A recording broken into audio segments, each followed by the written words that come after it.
Didier Dibi, bonjour. Bonjour. Monsieur. Alors, on va revenir sur votre parcours. Vous avez 29 ans, Oui. footballeur professionnel à l'âge de 18 ans, lorsque vous sortiez du centre de formation d'Abidjan, en Côte d'Ivoire, d'où vous êtes originaire, direction la Libye et Benghazi pour votre premier contrat pro en tant que footballeur. Comment vous vivez justement ces 8 années que vous passerez dans ce pays, la Libye et plus particulièrement Benghazi ? Et 8 années, ma manière de vivre n'a pas été la même parce que au départ, j'étais encore très jeune, donc de suite, je suis arrivé dans un club, il y avait les infrastructures, j'étais bien. Mais mon contrat était différent. Après, au bout de 4 ans, 5 ans, c'était différent de celui quand je suis arrivé au départ. Mais j'étais bien rémunéré, je jouais le foot, je vivais que du foot, j'étais nourri, blanchi. Le football de haut niveau, quoi. La belle vie pour un jeune footballeur ? Bah oui, la belle vie. Et puis j'étais très jeune, peut-être un petit peu naïf parce que j'avais pas de manager. Parce que j'ai été contacté par un monsieur qui était à l'ambassade de Libye à Abidjan, monsieur Khaled, qui m'a vu lors d'un tournoi. Donc il m'a proposé, si je voulais, d'aller faire un test dans son club à Benghazi, qui était en première division libyenne qui luttait pour se maintenir. Donc, moi, je venais de passer le bac, mon père aussi, sans son accord, je suis parti comme ça, à l'aventure, tout seul, avec bien sûr l'aide de ma grande sœur, Dibi Angèle, à qui j'ai parlé de cette proposition d'aller en Libye. Donc, elle et moi, on s'est entretenus. Elle m'a dit, je vais te couvrir, il faut y aller. Je suis parti comme ça à 18 ans. J'ai fait mon test, ça a réussi. Malheureusement, le club n'a pas pu se maintenir en première division. Le club est descendu en D2. Et derrière, j'ai été convaincant. Donc, on m'a proposé un contrat de longue durée. Ouais. Voilà, la guerre arrive 9 ans après votre arrivée, février 2011. La population se révolte contre le régime de Muammar Kadhafi. Vous êtes à ce moment-là à Benghazi. Qu'est-ce qui se passe autour ? Au fait, nous, on était, c'était en pleine saison. C'était la saison 2010-2011. Donc, du coup, nous, on avait un match amical à jouer. Donc, on est allé à quelques kilomètres, à une dizaine de kilomètres de Benghazi. Donc, on partait. Entre-temps, il y avait déjà eu la révolution de Tunisie et celle de l'Égypte. Donc, la Libye, étant donné qu'elle était au milieu de ces deux pays, tout le monde s'attendait que tôt ou tard, ça allait arriver. Mais moi, j'ai connu un peu la population libyenne et puis comment Kadhafi réprimait ceux qui voulaient manifester durant ces longues années que j'ai fait en Libye. Donc, je me disais, si ça arrivait, de toutes les façons, il pouvait éteindre ce petit feu. Donc, je ne m'inquiétais pas. Donc, en partant, il y a certains parce que c'était la nuit, ils ont commencé à recevoir des textos, des amis qui nous disaient aussi, tiens, il y a une manifestation en face de l'ambassade de l'Italie à Benghazi. Donc, c'est pourquoi que ça soit un truc de grave. Donc, si vous pouvez retourner sur Benghazi pour vous, parce que sinon, ils vont fermer les frontières, vous ne pouvez pas rentrer. Donc, on a fait demi-tour, on est rentré à Benghazi, on a trouvé que, ça partait dans tous les sens. C'était les gens qui étaient en train de manifester, qui brûlaient, qui cassaient. Donc, là, on s'est dit que, tiens, on va voir ce qui allait se passer.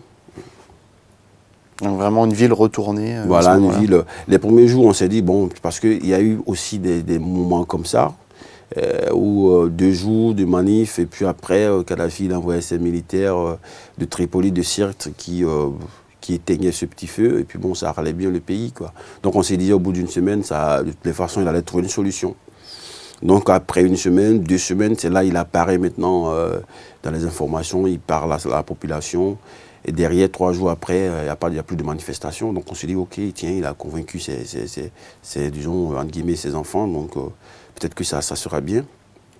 Et ça n'a pas été le cas. 3 jours après, c'est reparti encore. Donc du coup, il n'y avait plus de police, plus de gendarmerie, rien. Donc c'était les carreaux dehors.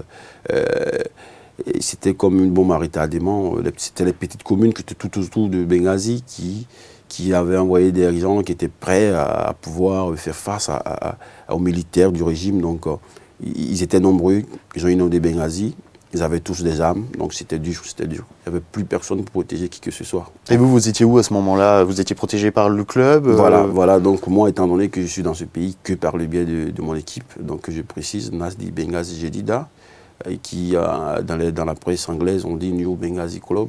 Donc mes dirigeants qui m'ont fait venir depuis la Côte d'Ivoire, je suis comme résident, j'ai tous mes papiers, donc du coup, je dois être protégé par mes dirigeants parce que c'est du ressort des affaires étrangères. Parce que bon, je suis footballeur pro, donc du coup, j'étais protégé par mon équipe, par mon club. Tous mes dirigeants, ils venaient me voir parce que j'étais dans une maison. Donc du coup, devant ma porte, ils faisaient une relève, mes amis qui étaient aussi armés pour protéger leur propre famille. Ils avaient des armes. Moi, j'avais jamais vu une arme de ma vie toucher, disons, quoi. Donc j'ai vu, mais toucher comme ça. Moi, j'ai touché pendant la rébellion en Libye. Parce que mes amis venaient avec leurs armes pour que bon, on puisse me protéger. Et on jouait aux cartes, on mangeait. C'était une prison, mais pas trop, parce que bon, on rigolait, seulement que je ne pouvais pas sortir. Voilà, donc c'est comme ça que je vivais durant 1 mois. J'étais nourri par mes dirigeants et protégé par mes coéquipiers. Donc vraiment protégé, ça nécessitait une protection. Oui, une protection. Pourquoi une protection? Parce que au bout d'un certain moment, Kadhafi, étant donné qu'il n'avait plus une armée à Benghazi pour faire face aux rebelles qui étaient nombreux de plus en plus, il a fait venir des mercenaires qui, malheureusement, qui étaient de tous bords, Tunisiens, Nigériens, Sud-Africains, donc des mercenaires qui sont de toute nationalité. Donc malheureusement pour nous qui sommes de couleur noire, excusez-moi, ils ont été battus. Ces mercenaires qui sont allés à Benghazi pour délivrer Benghazi, ils ont été battus par la rébellion.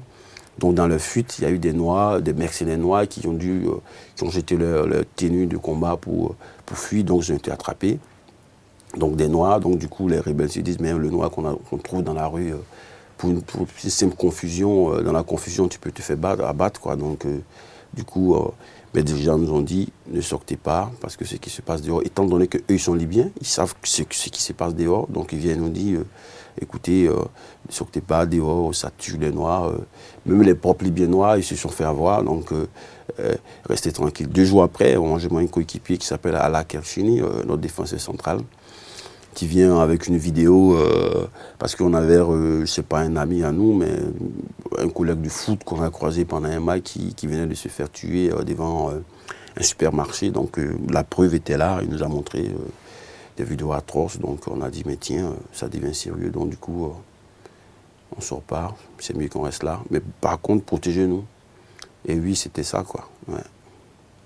À quelle période vous quittez le pays? En mars 2011. Ouais, parce que la révolution a commencé en février, début février. Et c'est quoi ce déclic justement qui vous a poussé à quitter le pays? Là où j'ai eu très peur, parce que nous parce que j'avais un coéquipier avec moi, un Ivoirien qui s'appelle Fulgence Kouassi. Donc on était ensemble dans la maison, on avait une maison et tout. Donc on avait de l'argent qu'on devait récupérer. Donc quand il y a eu ce soulèvement, les banques ont été pillées. Donc même les Libyens, pour se nourrir, les seules banques qui étaient sur place, pour pouvoir avoir de l'argent, on leur demandait de faire le maximum pour pouvoir retrouver de l'argent. Au bout d'une semaine, ils ne pouvaient que sortir que maximum 200 à 300 euros. Donc vous imaginez, si vous avez 10 000 euros dans une banque, si vous attendez qu'on sorte chaque semaine 200 euros, mais vous imaginez combien de mois vous allez attendre, ou bien combien d'années, pour qu'on vous sorte toute cette somme. Donc du coup, on se disait, bon, on allait attendre quelques jours, mais on voyait que c'était de jour en jour, c'était pire. Et là où ça a été la goutte de trop, c'est lorsque une nuit, il y a 3 personnes qui, malheureusement, on ne sait pas ce qu'ils voulaient faire, parce que ils sont arrivés, ils ont tapé, ils ont frappé à notre porte. Et tous les trois, il y a un qui est monté sur le toit de notre maison. Le second, il a forcé la porte d'entrée, il est entré. Et l'autre, il faisait le tout, le guerre. Puis bon, et nous, on était dedans. Quand moi j'ai entendu ce bruit, j'ai eu ce réflexe, j'ai appelé mon dirigeant qui n'habitait pas loin de là. Et je lui ai dit de suite, tenez, il y a du mouvement devant la porte, il y a un mec qui m'a dit forcer la porte d'entrée. Maintenant, si vous pouvez venir très vite, quoi, parce que là, il y a du feu. Donc il a dit, Didier, t'inquiète pas, là-bas c'est Dibi, on ne dit pas Dibi, dit Débi, t'inquiète pas, nous on arrive, Tawanji. Donc on a dit, ok, mais ne sors pas, reste dans ta chambre, on arrive. Donc pour pouvoir gagner du temps, j'ai crié en arabe, qui est là, qui vient d'entrer dans la maison. Donc le mec, le Kalachnikov, même je vois encore ces images, il a armé son arme, puis il a envoyé un coup comme ça, pof, tu vois, donc du coup, mais tiens. Donc le coup qu'il a envoyé, ça a coïncidé aussi avec l'arrivée de mon dirigeant qui arrivait avec ses enfants, quoi. Ils avaient des armes, dès qu'ils sont arrivés, les mecs ont commencé à fuir. Là, mais non, quand il est arrivé, moi je tremblais sur moi. Hein. Ah oui, celle-là, ça a été le déclic. Le lendemain, on a réuni tous nos dirigeants, on dit, mais tiens, on s'en fout de notre argent, au dépend de notre vie, nous, on est parti, quoi. Non, mais on est parti, ça n'a pas dû être aussi simple de quitter le pays. Comment ça s'est déroulé? Mais comment parti? De toute façon, c'est chez les Noirs, à les abattre et tout. Ils ont fait un laissez-passer, signé tout, cacheté. Ils nous ont remis à un dirigeant pour nous escorter jusqu'à la frontière de l'Égypte, parce que c'est par là que les ONG étaient. Donc notre seule chance, c'était le laisser passer, pour prouver que nous n'étions pas ni rebelles, ni qui que ce soit. Donc on était des joueurs étrangers qui avaient un titre de séjour, qui étaient là que pour le football, rien d'autre. Donc c'était dur, mais bon, on a fini par arriver à la frontière avec ce laisser passer. Au bout de combien de temps Bon, parce que Benghazi, à la frontière de l'Égypte, ça faisait 500 km, donc on a tapé 5 heures de temps. 5 heures, disons, multiplié par 2, 10 heures, parce qu'à chaque 50 mètres, kilomètres, il y avait un barrage de rebelles. Donc vous imaginez, c'était un calvaire, mais bon, comme au bout de cette souffrance, il y avait la liberté, il fallait le faire, quoi. Ouais. Donc l'Égypte, ensuite, direction? Ouais, arrivé à la frontière, les ONG étaient là, donc ils prennent des déplacés de guerre, c'est qui arrivent, et maintenant ils nous mettent nationalité par nationalité. Et là, on dit, bon, tiens, les Ivoiriens, on va vous affréter un vol du Caire en Côte d'Ivoire. Et moi, avec mon coéquipier Fulgence Kouassi, on a opté pour la Tunisie. Pour oublier un peu tout ce qu'on venait de vivre, au lieu de partir directement en Côte d'Ivoire, on a pris un vol du Caire jusqu'à Tunis. Ouais. Et c'est comme ça que j'ai rejoint Tunis. Je suis resté 2 mois à Tunis et après, je dis tiens, je vais rejoindre ma mère pour me ressourcer, pour vraiment voir si je peux répartir encore de nouveau. Donc, je suis retourné directement en Côte d'Ivoire. Ouais.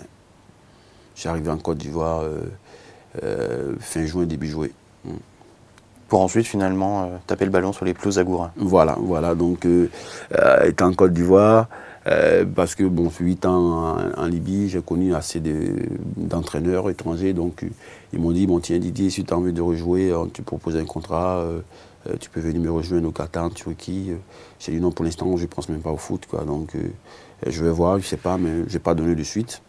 J'ai dit que j'allais réfléchir. Et puis, bon, je lui ai dit, bon, tiens, bon, au lieu de rester là, je vais rejoindre mon épouse qui est bretonne, donc, pour juste me reposer un petit peu. Et puis voir si je peux encore un jour avoir l'envie de jouer au foot. Donc le 6 février 2012, je suis venu rejoindre mon épouse ici en Bretagne, précisément à Châteauneuf-du-Fou. Ça, c'est la première commune que j'ai connue. Donc 6 février 2012, je suis arrivé ici en France, en Bretagne, disons. Ouais. Et après, justement, l'envie de rejouer au football est revenue? Et puis bon, c'était la période du froid, avec le temps, en guillemets, excusez-moi, pourvu de Bretagne. Vraiment, je quittais un pays où quand il y a l'hiver en Libye ou Tunisie, c'est le maxi, c'est 6 degrés, 7 degrés. Tu arrives dans un pays où c'est moins 2, moins 3, encore quoi. Là, je me dis, mais tiens, là, il faut rester un peu au chaud. Donc après 2 mois, j'ai dit, bon, je vais voir est-ce que je peux courir pour m'entretenir. Il y avait un club sur Châteauneuf, le club de Châteauneuf, disons, US Châteauneuf, qui jouait la D1 l'année dernière. Moi, je ne connais pas le niveau ici de club, donc je vais m'entraîner avec eux. Je suis parti, j'ai couru, j'ai trouvé un monsieur qui s'appelait Patrice, qui m'a dit, oui, tu peux venir t'entraîner avec l'équipe. Je suis arrivé, je me suis entraîné avec eux, juste pour m'entretenir, pour que la saison finisse, parce qu'en février, ce n'est pas le mercato estival. Donc, j'ai attendu le mercato estival, donc du coup, étant donné que je ne suis pas autonome, je ne peux pas aller loin pour m'entraîner dans un bon club. Donc, je suis allé comme ça, j'ai fait une recherche sur Internet pour voir quels sont les clubs tout autour de Benghazi, de Châteauneuf qui ont un bon niveau que celui de Châteauneuf. Donc je suis tombé comme ça par hasard, ça peut être n'importe quel club. Donc je suis tombé comme ça sur le GFC, je dis tiens, je regarde, je vois PH, je cherche, je vois le mail d'un monsieur qui s'appelle Nico Sarouille, qui envoie un message aux joueurs du club pour leur dire les entraînements, ça commence tant.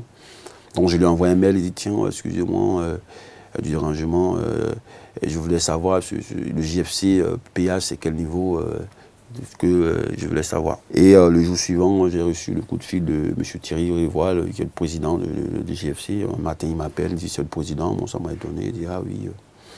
Donc on a organisé un rendez-vous sur Quimper, dans ses locaux. Je voulais juste savoir si je pourrais jouer, m'entraîner pour avoir encore cette envie de pouvoir retrouver mes jambes d'avant, quoi. Donc c'est comme ça, c'est parti. J'ai tout de suite accroché à leur discours. Et puis bon, le choix même, c'est fait, quoi. Ouais. Et l'intégration, justement, en Bretagne, dans le club, avec les autres coéquipiers, comment ça s'est déroulé? L'intégration, sincèrement, parce qu'après notre entretien, il m'a dit tu vas voir, quand tu vas rentrer, j'ai quelqu'un avec qui je bosse, le secrétaire du club, qui s'appelle François Pochat, qui viendra te voir à la maison pour essayer de parler un peu avec toi, pour voir ce que tu veux, si on peut faire quelque chose pour toi. Je dis OK.